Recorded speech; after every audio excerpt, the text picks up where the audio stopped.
Ainda não.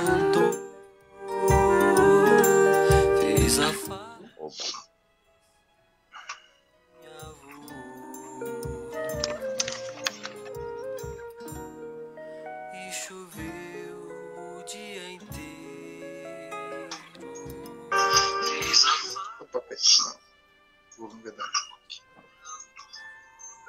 Olá, ouvintes da Rádio Cultura AM 930, ao vivo também pelo portal cultura930.com.br e pelas redes sociais da Rádio Cultura, a mais livre de todas. Hoje a gente começa um Estúdio 930 especial. É um espaço aberto pela Rádio Cultura de Curitiba para debater temas importantes da nossa cidade e também do contexto nacional, coisas que impactam diretamente a vida de cada um de nós. O nosso programa de hoje, impacto da pandemia na cultura e a Lei Aldir Blanc. E eu quero convidar todo mundo que assiste essa transmissão pelas nossas redes sociais, pelo Facebook, pelo YouTube e que nos ouve pela frequência M930 e também pelo site cultura930.com.br a participar dessa conversa com a gente, mandando as suas perguntas pelas nossas redes sociais ou ligando para cá no 3015-1800. Para falar sobre esse tema, a gente convidou o cientista político, pesquisador, musicólogo e escritor Manuel Neto e também o pesquisador e produtor cultural Gerhard Raja. Bom dia, Gerhard. Como é que você está hoje? Está tudo bem por aí? Bom dia, Mariane. Prazer falar contigo. Prazer ver você, ver que você está bem. Bom dia, Manuel. Um prazer vê-lo de volta. Bom dia aos dois e bom dia aos ouvintes.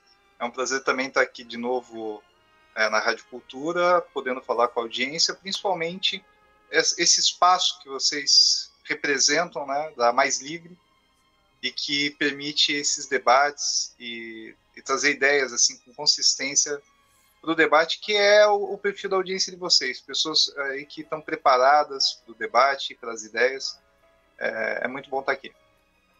Eu que agradeço mais uma vez a participação de vocês, lembrando que a Rádio Cultura segue todos os protocolos para continuar mantendo o trabalho ativo, mantendo aí o cuidado e a segurança de cada um dos nossos profissionais, reforçando todos os protocolos de higiene, de segurança e de distanciamento, né? Aqui no nosso estúdio só estou eu e o nosso operador, não temos mais ninguém por aqui, numa distância segura, e os nossos convidados nas suas casas, respeitando aí o decreto, o isolamento social tão importante nesse momento de pandemia. Para a gente começar essa conversa falando especialmente sobre o impacto na pandemia do setor na cultura, a pandemia, de modo geral, impactou todos os setores da sociedade. Cada um de nós sofreu de alguma forma, precisou fazer um ajuste de alguma forma na sua rotina, no seu trabalho, na sua vida. Quando a gente foi pego pela pandemia um ano atrás, exatamente um ano atrás, a gente mal sabia o que ia acontecer, e a falta de políticas públicas, e falo isso com plena certeza do que eu estou dizendo, fez com que a gente chegasse um ano depois com 273.124 vidas perdidas. Esse é o número de hoje do consórcio de imprensa que faz um balanço dos casos e de como está a situação em cada uma das nossas cidades, né, em todas as regiões. Os números de hoje são 11.284.269 casos e, repetindo, 273.124 vidas perdidas desde o início da pandemia. A vacinação, que é a nossa arma, a nossa esperança aí para que esses números diminuam e para que a nossa vida possa voltar ao normal, seguem a passos lentos. A gente tem hoje 4,39% da população brasileira vacinada, é um número muito pequeno, isso com a primeira dose. A segunda dose, 1,57% da população do país. Com esses números, com esses dados, Manuel, por favor, na sua avaliação, qual é o impacto da pandemia, principalmente no setor da cultura, que é o setor que você atua mais fortemente? Bem, Mari, primeiro eu queria lembrar aqui aos ouvintes que nós estamos tratando de dois aspectos fundamentais já há algum tempo, inclusive aqui na rádio. Primeiro, em outubro de 2019, os indicadores apresentavam já taxas altas, negativas, ascendentes, né, em vários setores sociais, ambientais, econômicos, e a gente deu a previsibilidade da crise, que não ia ser em alguns anos, que ia acontecer alguma coisa de imediato, em primeira mão aqui na rádio. Então, nós acho que estamos certamente preparados para esse debate aqui, porque os ouvintes também já ouviram isso. A outra questão é que a gente, quando estourou a questão da pandemia, nós também fizemos aqui um breve especial, lá bem no começo, e já antecipamos de que isso não seria momentâneo. Então, temos aqui, portanto, um debate qualificado com pessoas já da audiência já também melhor preparadas do que na grande mídia, que muitas vezes levou isso tudo com uma certa ingenuidade. A questão da crise, ela soma dois fatores principais que a gente também já tinha discutido, que é, além das proibições, além de cortes de investimentos públicos característicos do neoliberalismo, nós também temos a questão da quarta revolução industrial, que nós sabemos é um dos fatores determinantes, porque com a questão da tecnologia, das novas demandas sociais por consumo à distância, com as empresas abrindo as portas para acesso a 5G, a fibra ótica, a serviços e aplicativos, essa aceleração desse mundo digital levou ao trabalho remoto. E boa parte do meio artístico e cultural, se não é analógico, tem uma certa paixão pela coisa à moda antiga. Por exemplo, a gente discute com a área de cênicas, amigos nossos, ainda que eu seja da área de música, a ideia da migração para o ambiente virtual desde 2006. Né? E existe muita resistência. Certas expressões culturais, como a música, ela pode ser perfeitamente adaptável, e com as plataformas de streaming, mas nada como a música ao vivo, a sensação no corpo, porque a gente não ouve apenas com os ouvidos, como se diz, né? A gente sente a música. Então existe aí uma perda evidente em certas práticas, e outras estão totalmente isoladas, caso de circo de lona, como eu tenho certeza que o Gerard vai depois poder explorar melhor essa questão. Ele que já foi do SATED, sabe bem dessa questão também. Bem, enfim, esse aspecto principal que a gente falou, que é da quarta revolução, está migrando empregos, está destituindo cargos, espaços, profissões que não vão voltar, muitas delas. Uma consultoria da União Europeia, da Ernst Young, já apontou que a crise da indústria cultural na Europa é 76% de quebra. Né? Não dá para dizer que no Brasil pode estar melhor do que na Europa. Não temos ainda dados precisos aqui. E do outro lado, já há alguns estudos que apontam que 40% até 50% dos setores, as profissões não vão voltar. Então, muitas pessoas estão deixando a área e nunca mais vão voltar à atividade profissionalmente. Podem ser praticantes, né? Mas isso é o impacto do mundo do trabalho. Então, existe uma grande devastação, né, do meio artístico-cultural nesse meio, o que demanda esforços na economia criativa, no fomento, na assistência social, nas políticas públicas, porque a cultura ela é fundamental no desenvolvimento humano, mas ela também é setor econômico, gerador de empregos, etc. E numa crise, a pior coisa que a gente pode ter é setores como esses que poderiam facilitar a reconstrução da economia sendo abandonados. Gerard, suas considerações iniciais sobre esse tema, por favor. Bom, complementando e continuando a linha de pensamento do Manuel, para nós termos noção e para os ouvintes terem noção do que é o mercado consumidor da cultura no Brasil. Está previsto um consumo de internet do Brasil para 2021 de 24 trilhões de megabytes. 24 trilhões de megabytes. Obviamente, isso é um recorde. E destes 24 trilhões de megabytes, 77% é previsto para streaming. Não são as lives, não é a comunicação por vídeo, não é documento, não é trânsito de informação, é streaming. Seja ele por vídeo, seja ele por música. Isso nos mostra o tamanho do consumo que é a cultura, desse tamanho desse mercado consumidor da cultura, seja direto ou seja indireto. O último dado que nós temos da União Europeia, da média de gasto no mundo por pessoa em cultura direta, é de $1.001. Certamente isso, nesses 9 anos, já mudou, já cresceu, porque hoje nós gastamos, meio que sem perceber, muito mais nisso. E essa mão de obra qualificada que o Manuel se refere, soma, segundo os dados do Ministério da Economia, 4.917.000 trabalhadores. São praticamente 5 milhões de famílias que vivem de empregos diretos da indústria cultural. Além dos indiretos, desse grande elo, dessa grande corrente da produção difusa da cultura, que envolve uma série de outros fatores e uma série de outros setores da economia. Então, se nós, né, da área cultural, contribuímos somente no ano passado, durante a crise, com 129 bilhões e meio de reais do PIB, no meio da crise, com a queda da arrecadação, com a queda da produção, nós, setor cultural, contribuímos para o país com 129 bilhões e meio de reais. É sinal de que a economia não é só importante para a área cultural, como também manter essa mão de obra e manter a produção cultural é inevitável. Então, discutir a produção cultural e discutir o emprego desses artistas e técnicos dentro da área da produção cultural é discutir, complementando o que o Manuel disse, discutir nós mesmos. O que nos fundamenta como povo é uma cultura que nos une. Complementando isso que o Gerard diz, no Brasil esse setor corresponde a 2,64% do PIB, é bastante coisa, né? E 4,9 milhões de postos de trabalho.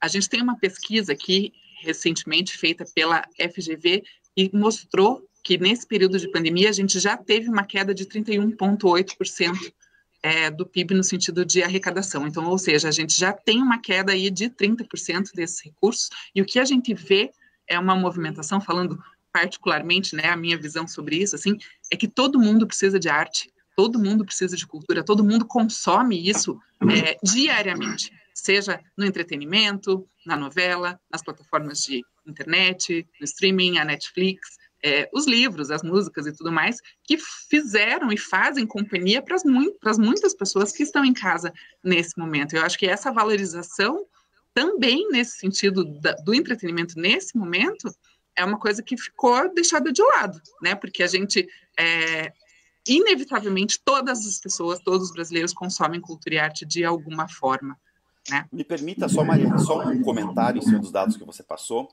Claro. De fato, a economia criativa corresponde a 2,64% do PIB brasileiro.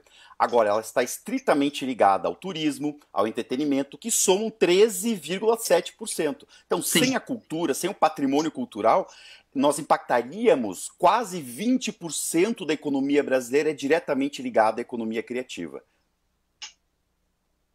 Manuel, quer falar, complementar?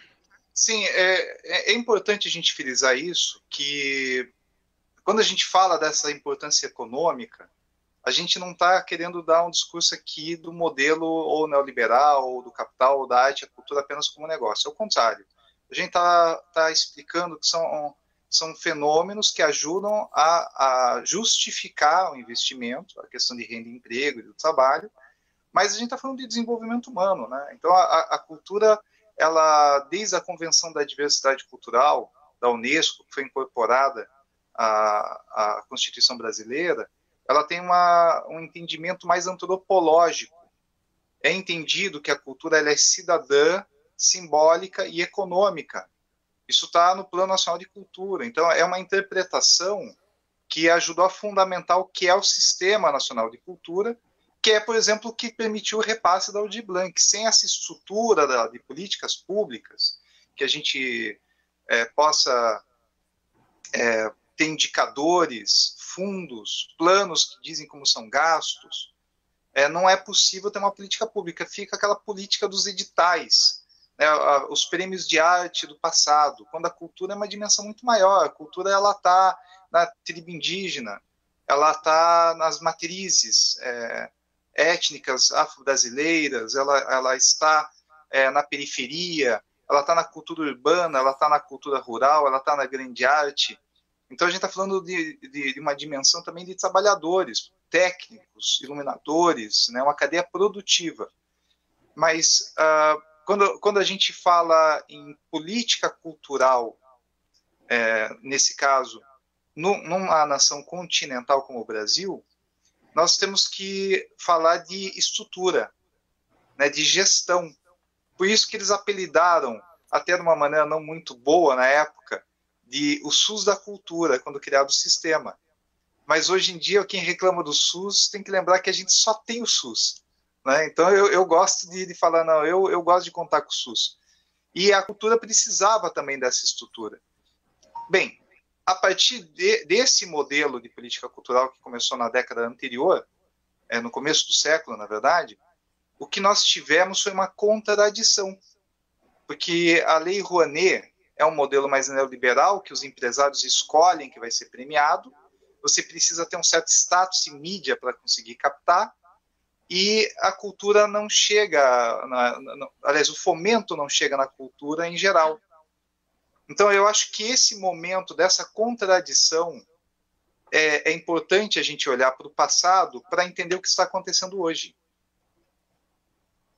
Porque num primeiro momento que a gente teve, né, relacionado principalmente aos artistas, foi um fecha tudo, sem orientação, sem política direcionada, sem uma estrutura organizada. Quem estava mais adepto à tecnologia, mais acostumado com esse ambiente virtual, começou uma promoção aí de lives, eventos virtuais, formas de arrecadação, uma série de questões, mas isso para os artistas que estão à frente das câmeras, né, normalmente, assim. Mas os técnicos, os iluminadores, os operadores de som ficaram totalmente sem respaldo nesse período, e demorou muito tempo para sair alguma iniciativa, como é o caso da Aldir Blanc, especialmente, que a gente vai falar daqui a pouco, mas demorou muito. E daí como é que essas famílias se organizaram, como é que essas pessoas se organizaram nesse tempo? Eu acho que essa questão é importante a gente falar nesse momento quais foram as soluções apontadas pelo poder público e o que deu errado, porque se a gente está discutindo isso hoje, um ano depois da pandemia posta, é mais assertivo afirmar que deu errado do que alguma coisa efetivamente certa tenha sido feita nesse setor.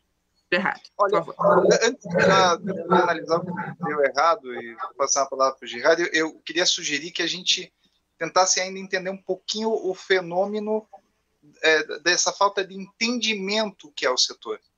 Porque o maior problema que nós temos é que os indicadores, os estudos de cadeia produtiva, os estudos das fundações, das secretarias, o modelo de fomento do mundo da arte, esse edital que todo mundo conhece, que fala em Curitiba, tem edital da Fundação, tem da Superintendência de Cultura, tem do Ministério da Cultura, a Lei Rouanet, né?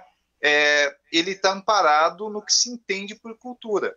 Eu queria até saber do Girardi, com questões de colegiados, setoriais, áreas reconhecidas, né? Quais são essas contradições no modelo? Porque eu acho que o que está acontecendo agora, nessa crise, é um espelho, está sendo revelado que não se entende da política cultural, que existiam contradições enormes, e o que estava recalcado está surgindo. Até tem gente nem gostando do que está surgindo, porque as pessoas estão começando a entender de algo que faz tempo que alguns de nós já falávamos, que o sistema é contraditório. Girardi, por favor. Olha, bom, eu vou começar primeiro tecendo as minhas considerações acerca da questão das lives, do streaming, da forma de fazer arte pela internet. A internet não resolve as linguagens culturais como um todo, as linguagens artísticas como um todo. Ela é um acessório, né? Ela pode ajudar, da mesma forma como o cinema não suplementou o teatro, da mesma forma como o streaming de música não suplementa a experiência do que os britânicos chamam de excelência interativa, que é estar de corpo presente, porque uma das funções na filosofia da arte é emocionar, e a forma mais fácil de emocionar é estar presente. Então, existem linguagens artísticas que não tem como você fazer a transmissão, por melhor que seja, e eu digo pela minha área da ópera, pela internet, por melhor que seja, mesmo o som sendo double 5.1 com câmeras Full HD, você nunca transmitirá a verdadeira sensação de estar no ambiente, não necessariamente numa casa de ópera, mas num ambiente onde tem uma cantora e uma orquestra, ou um agrupamento de cantores e uma orquestra. Então, a solução da pandemia não é as transmissões pela internet. Isso é calcado, é apenas um instrumento a mais. É apenas um instrumento a mais. Então, achar que a internet iria resolver o problema do setor é um engodo, e é um ledo engodo. E esse erro contar surge, que a gente pode entrar, só para um parênteses na sua fala, Gerard, que a internet, assim, a gente pode discuti-la muitas horas com relação a não são todas as pessoas que têm acesso, não são todas as localidades que têm acesso. Temos um exemplo aí da educação pela internet, né, que não tem funcionado como deveria, e por aí vai. Era só um parênteses para sua Geraldo, só uma parte também, para a gente ficar nessa coisa das lives. É tanto um engodo que a gente ignora que não somente as pessoas não têm acesso, como os profissionais também não têm. Sim. Então, a gente tem que lembrar que boa parte dos setores que foram mais prejudicados são, por exemplo, músico que trabalha em bar, quem trabalha em evento turístico, em restaurante. Esse tipo de trabalhador, não adianta ele fazer live. Não é live, ele é um trabalhador de chão, que a gente diz, da indústria. É o que está lá na linha de frente verdadeira. É a graxa.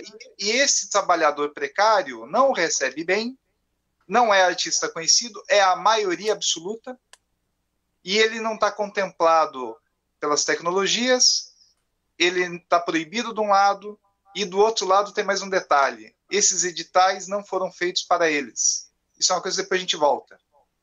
Gerardo, desculpa.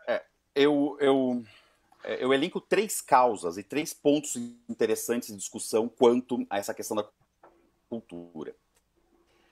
O primeiro é a forma isopraxista de que a própria classe artística e o mercado se comporta frente à cultura. O que é o isopraxismo? É nós copiarmos o modo, sem meio que refletir sobre ele. E esse modo isopraxista social, que é meio que automático, que é um fenômeno social, é um fenômeno comportamental, é um fenômeno da psicologia social, que é instantâneo, né, e que gera, inclusive, uma identidade coletiva difusa. A gente acaba repetindo modos sem saber por que a gente faz. E isso agora é muito claro nessa linguagem desconstruída colonial que a gente usa sem perceber. Isso é o isopraxismo. A classe artística, esse é o primeiro ponto que eu elenco, tinha até então uma prática isopraxista de não apenas copiar modelos sem tentar criticá-los ou simplesmente olhar no que poderia mudar. E eu digo isso por quê? Porque a pandemia, e não a Lei Aldir Blanc propriamente dita, mas a pandemia veio para nos mostrar, a nos colocar frente aos nossos problemas. Porque o artista e os setores da sociedade, os setores econômicos que têm o mercado consumidor cativo, não sofreram tanto quanto o setor da cultura. Porque as leis de incentivo dão o dinheiro a fundo perdido para o produtor, que paga sua mão de obra, muitas vezes parcamente, e ele, produção, muitas vezes não se preocupa em formar o mercado consumidor, para que o dia que não tiver a produção artística paga a fundo perdido pelos editais, pelos fundos e pela renúncia fiscal dos mecenatos subsidiados, ele possa sobreviver. Até os anos 80, até mais ou menos até metade dos anos 90, a peça de teatro que não tinha público, ela era cancelada, porque ela não era economicamente viável. Agora, nós não podemos achar que toda produção tem que ser lucrativa, porque justamente a antiga Lei Sarney, a renúncia fiscal em 84, 85, começou a ser discutida no final do regime militar, justamente para dar suporte às linguagens artísticas que não são rentáveis, patrimônio cultural, material e imaterial, ópera, muito do circo, a dança clássica, são expressões culturais, né, a salvaguarda do patrimônio imaterial que não são lucrativas e nunca o serão, em nenhum lugar do mundo ou é. Para nós termos uma ideia, o país do mundo que mais consome ópera no mundo é a Alemanha. A Alemanha possui o mesmo número de casas de ópera, a Alemanha, do que o Brasil tem de municípios. A Alemanha possui em atividade mais de 5.500 casas de ópera. O Brasil tem 4. 4. 1, 2, 3, 4. O Paraná não tem nenhuma. O Guaíra não é mais uma casa de ópera. E mesmo assim, na Alemanha, a ópera precisa de subsídio público para ter suas produções. Então, o subsídio, o fundo perdido, ele existe para salvaguardar um patrimônio material, guardar acervos, guardar o patrimônio material, difundi-los e fazer com que as expressões não lucrativas possam continuar existindo. Agora, isso foi com política, com lobby e com acertos, isso foi estendido para todas as áreas da cultura e que hoje é muito benéfico, porque hoje a produção gira muito mais rápido. Obviamente, existe uma parcela muito grande de contributo desses fomentos à cultura para fazer que o Brasil hoje seja o 9º maior produtor de entretenimento do planeta Terra. O problema é que o Brasil é o 9º maior produtor do mundo de entretenimento, só que na região do Botucatu, em Curitiba, não vai nada. Na região do Tatuquara, a internet não funciona. Isso é a capital do Paraná.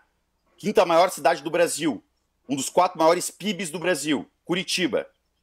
Curitiba. Não existe equipamento cultural estadual no Paraná fora de Curitiba.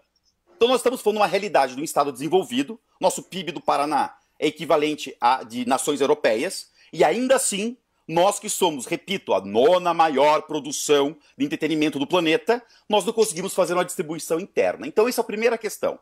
Nós não fizemos autocrítica, nós não nos analisamos. Nós, classe artística, nos sedimentamos sob estarmos calcados no dinheiro, que não vem fácil, mas um dinheiro que é de fundo perdido. Eu não preciso devolver o dinheiro, eu não preciso ter lucro.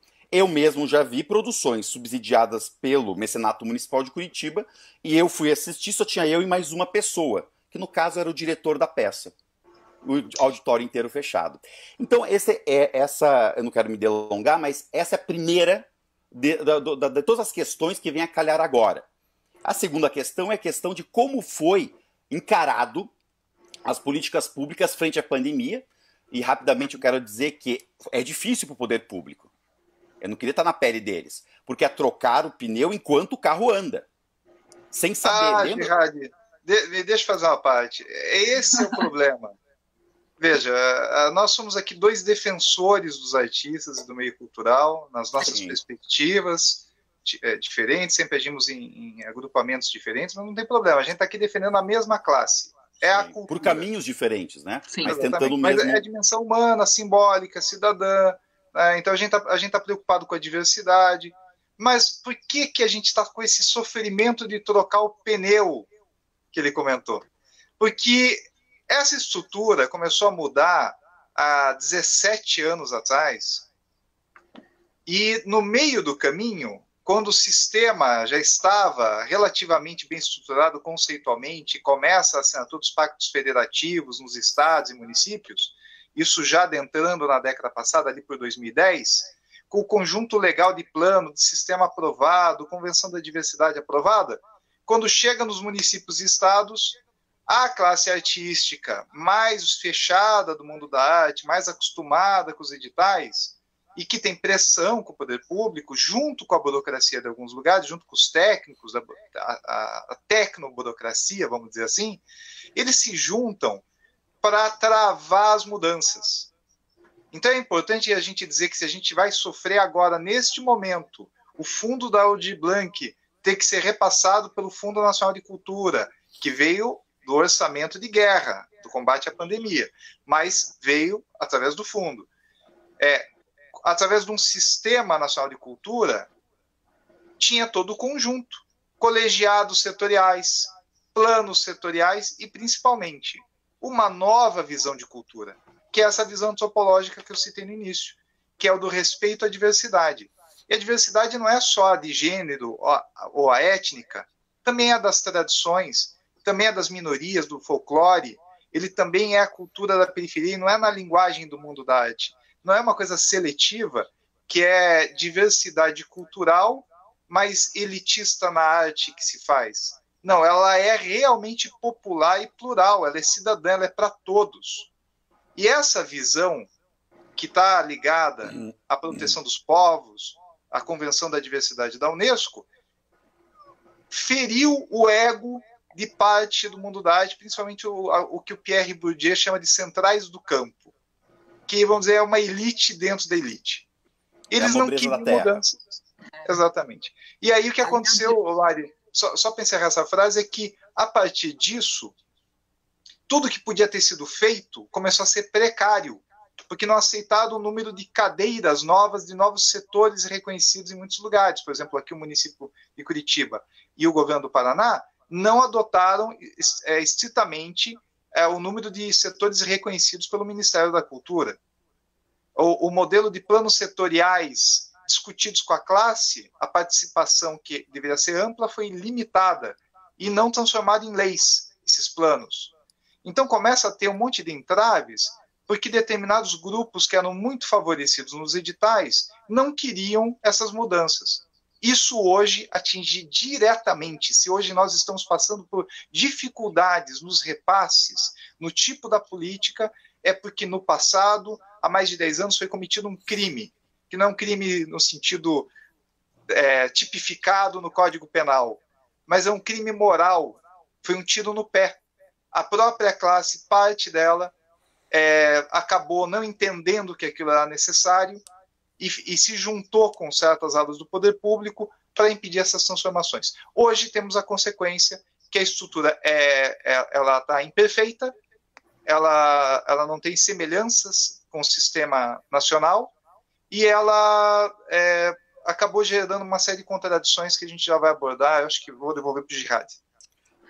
Obrigado, Manuel. Na verdade, eu queria sugerir que a gente passasse especialmente a falar da Aldir Blanc, que foi uma lei criada para atender o setor cultural, implantada no Brasil todo, e que vocês trouxessem realmente os apontamentos dessa lei, de como é que ela deveria ter funcionado, porque a gente sabe que todos os recursos não foram utilizados, teve problema de repasse, teve muitas pessoas que não conseguiram acesso por questões burocráticas. Gerard, eu queria que você falasse um pouquinho sobre isso. Aí eu entro no segundo ponto. O primeiro ponto foi aquele que discutimos agora, o segundo ponto é como o poder público encarou isso. E eu dizia, aí o Manuel complementou muito bem, que é trocar o pneu enquanto o carro anda, que tem que ser cirúrgico, tem que ser preciso a ação. Aí há uma vacância do poder público. E o terceiro ponto é como a classe se comportou frente a isso, que aí o Manuel já veio e também já dissertou sobre isso. Esses dois últimos pontos, acrescidos do primeiro que eu coloquei, vêm a calhar justamente na questão de como os mecanismos de auxílio da Lei Aldir Blanc foram encarados aqui. Porque a partir do momento que existe uma emergência num setor econômico de um lado e antropológico, cultural do outro. Da forma clara, muito clara. A pesquisa feita pela Secretaria de Economia Criativa de São Paulo deixa muito claro. 88,7% dos CNPJs de São Paulo ligados à área cultural, declararam-se falidos nos 4 primeiros meses da pandemia. Nos 4 primeiros meses da pandemia, quiçá agora, isto é, nós tivemos um abatimento de 90% da indústria cultural de cara. Agora, a Lei Aldir Blanc, o cariz da lei, isso foi muito discutido, inclusive,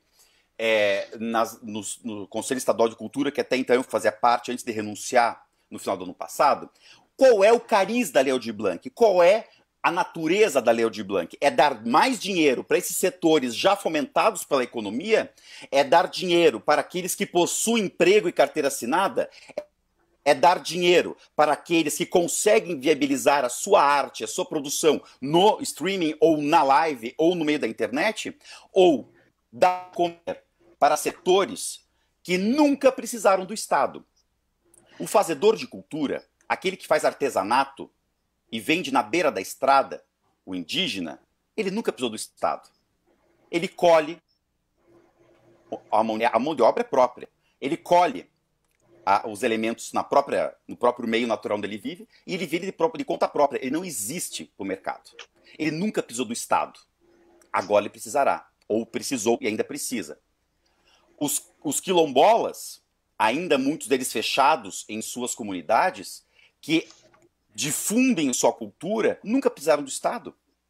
Ou teve até hoje uma política pública específica para a cultura quilombola? Teve para a cultura negra, mas não para a quilombola.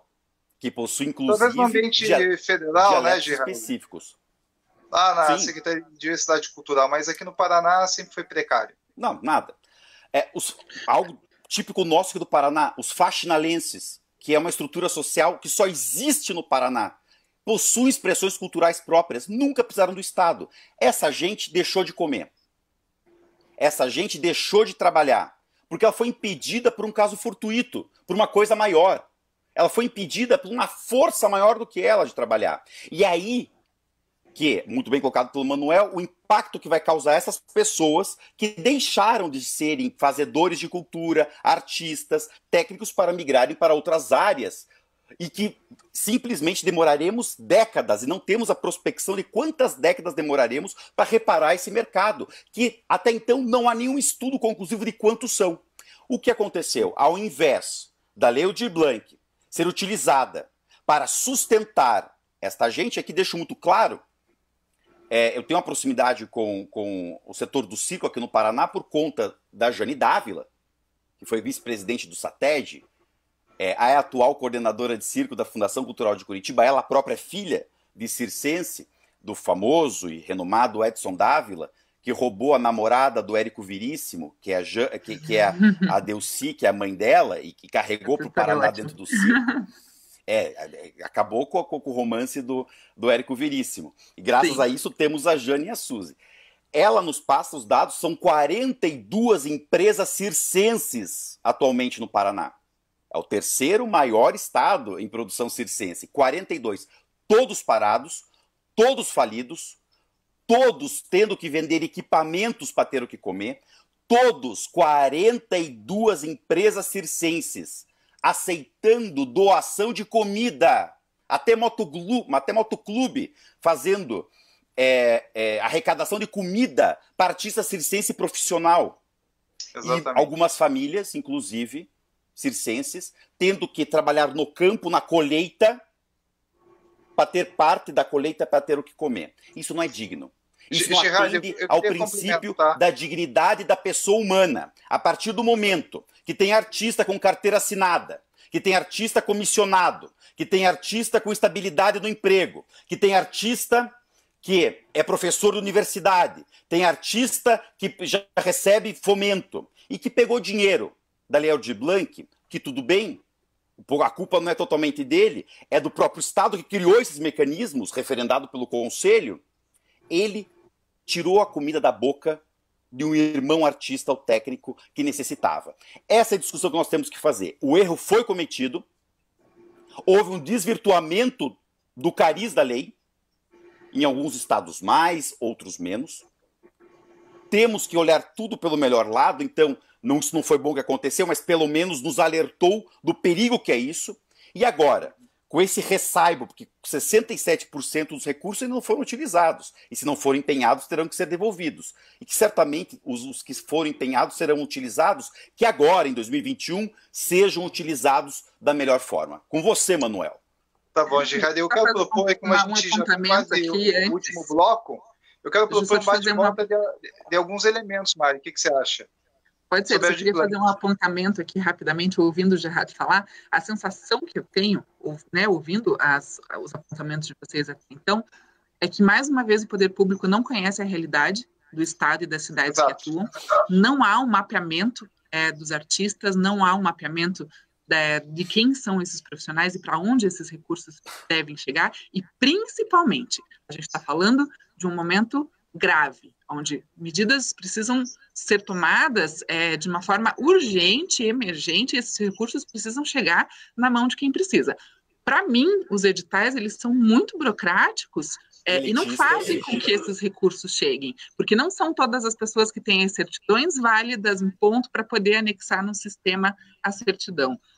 O currículo não está atualizado, mas que currículo é esse? Que análise de currículo é essa a ponto de fazer com que a pessoa que realmente precisa de ajuda neste momento não é atendida?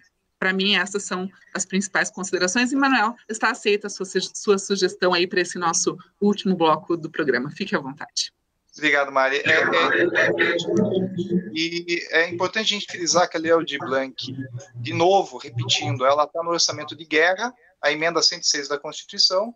Então, ela está dentro de um contexto de proteção da população diante da pandemia. Então, ela é estritamente social. Então, na análise, até então, a gente ainda está esperando alguns documentos chegarem de Brasília, mas até então, o que a gente já localizou de informações técnicas, legais, é de que esse recurso ele seria assistencial. Mesmo o fomento, não existe contradição em um fomento ser assistencial. Existe um outro problema, é que a raiz da lei, ela levou o recurso através do Fundo Nacional de Cultura. E o fundo ele é repassado a partir do sistema. E a maioria dos municípios brasileiros, metade nem tinha assinado o Pacto Federativo, a que assinou, a maioria não tinha instalado, e chegou a extremos, como o caso do Paraná, que tinha algo em torno, não me lembro agora, de errado, depois me confirme, mas era algo inferior a 10% de municípios realmente estruturados, e talvez algo em torno de 17% os que tinham alguma parte do sistema, e o resto não tinha nada. Até hoje, 32% dos municípios do Paraná não estão no sistema, que corresponde a Então, veja, acelerou. Então, o professor Humberto Cunha, lá do Ceará, grande especialista brasileiro em direitos culturais, ele fez um artigo escrito Me Engana Que Eu Gosto, Lei Aldir Blanc, né, saiu lá no principal jornal do Ceará. E a crítica é essa, é que jogaram uma instalação forçada do sistema, de última hora, de uma coisa que já tinha que estar resolvida há 10 anos. Então, é uma excessiva burocratização, depois uma leitura interpretada equivocada da lei, comparando com leis de incentivo, essa questão de currículo, mérito, excessiva burocracia. Então, nós temos exigências de certidão negativa, CNPJ. Isso é transformar a Lei Aldir Blanc num corporativismo de quem tem algum capital. A maior parte do meio cultural não é empresário.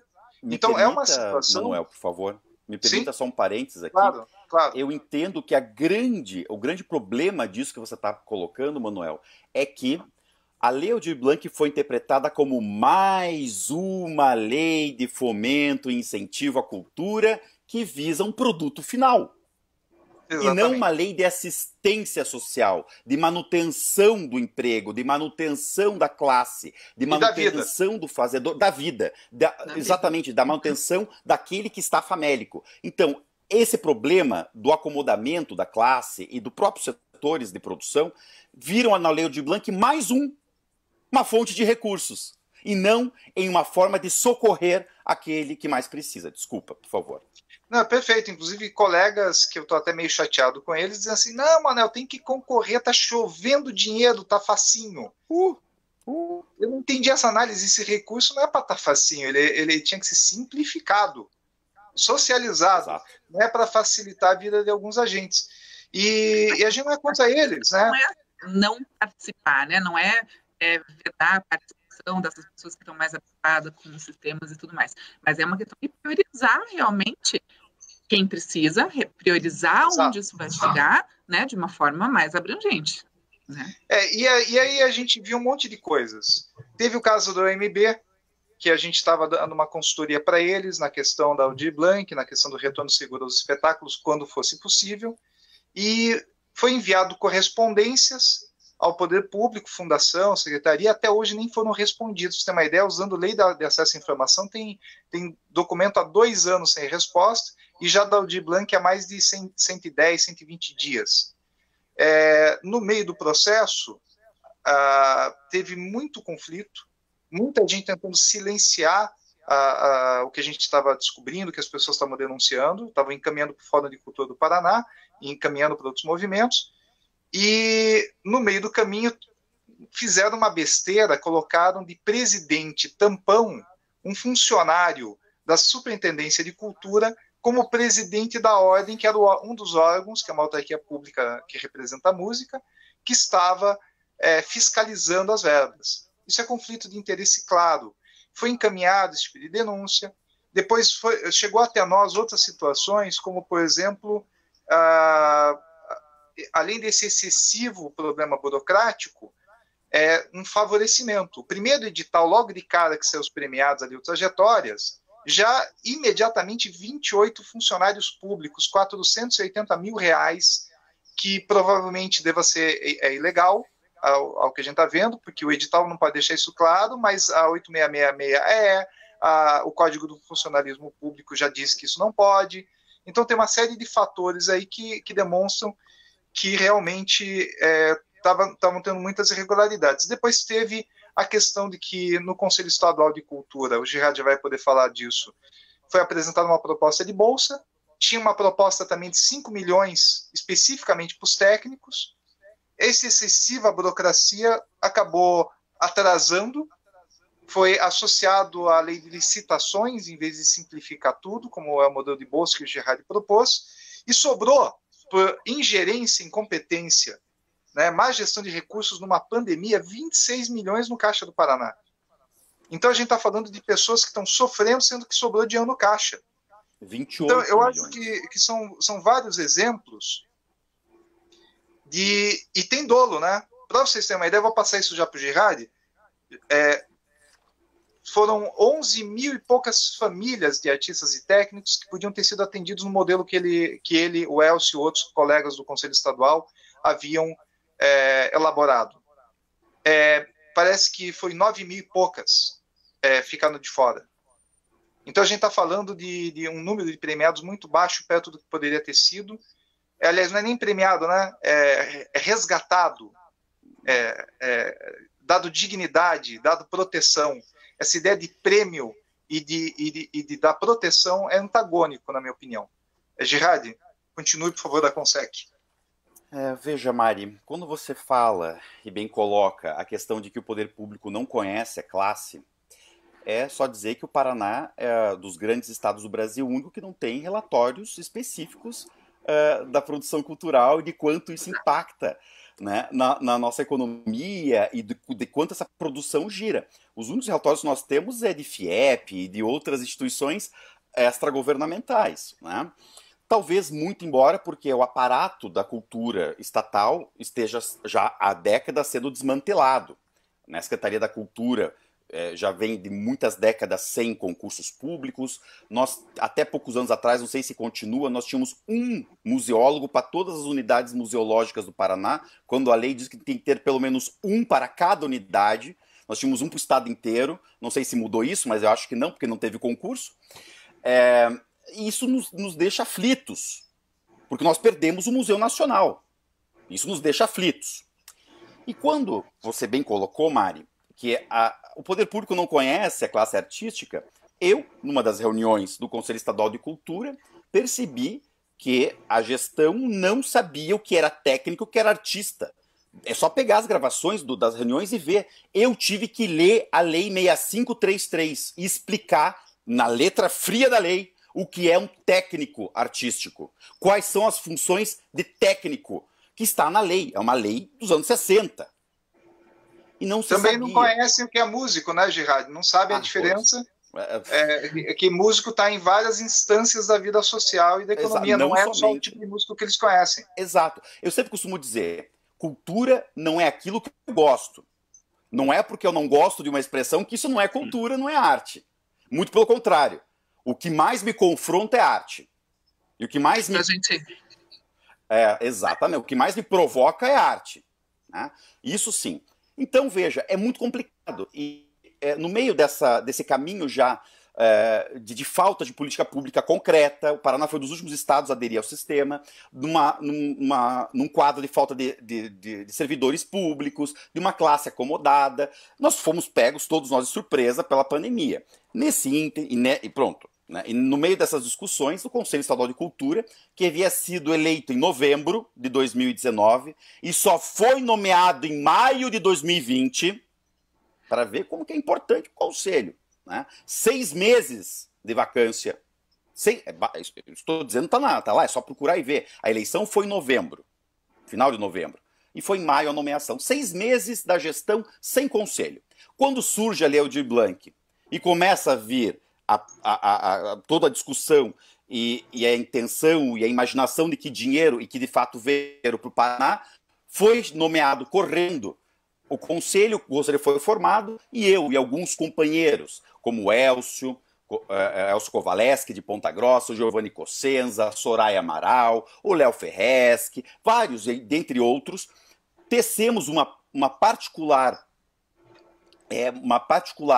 preocupação com como esses dinheiros seriam divididos, justamente porque o edital ele é elitista.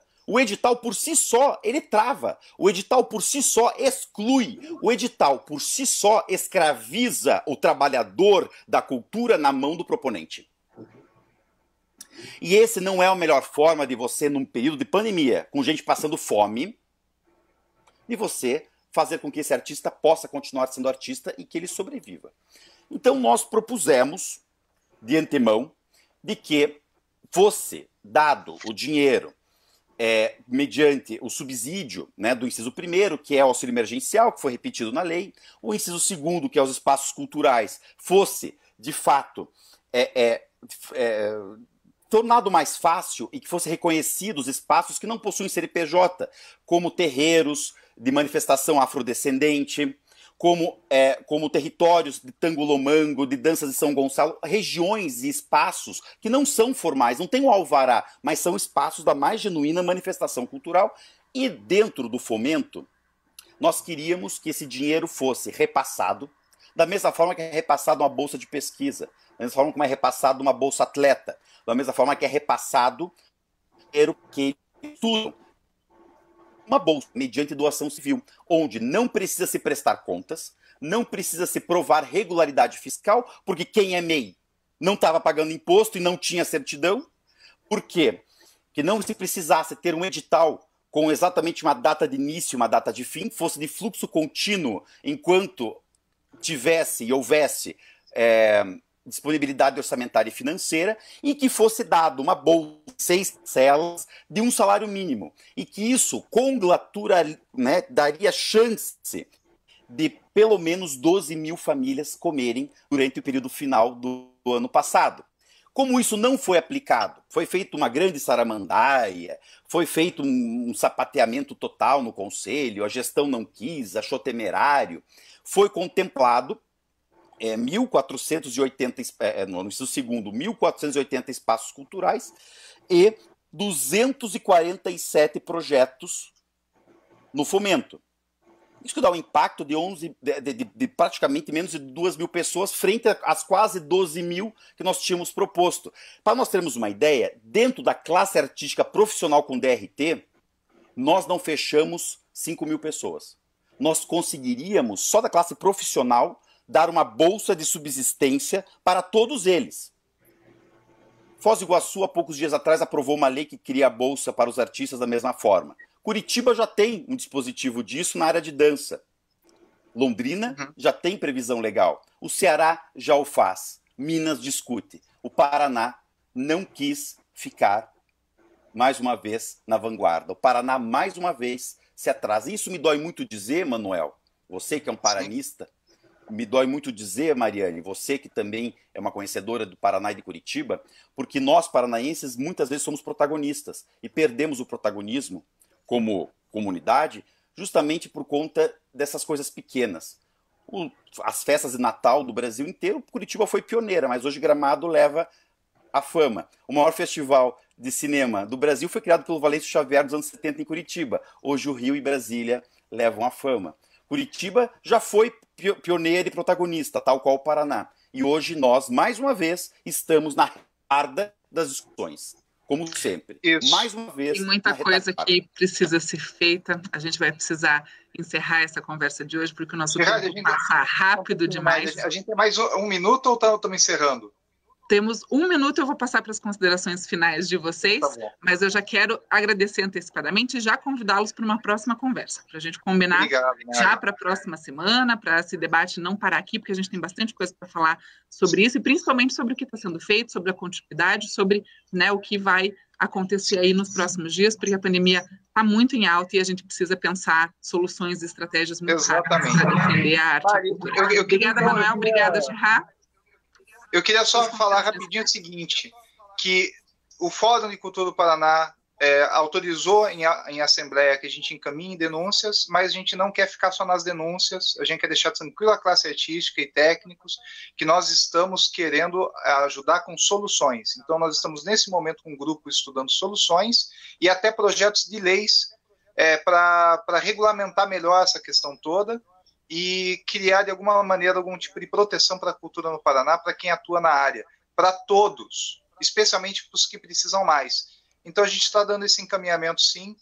Já foi feito alguns envios ao Ministério Público, alguns órgãos, controladoria. Estamos esperando que as autoridades reajam, e principalmente que o poder público na área da cultura admita que temos problemas e que facilitem essa mediação, tecnicamente, para a gente ajudar a contribuir e melhorar a vida das pessoas no Estado que estão sofrendo. É esse o ponto.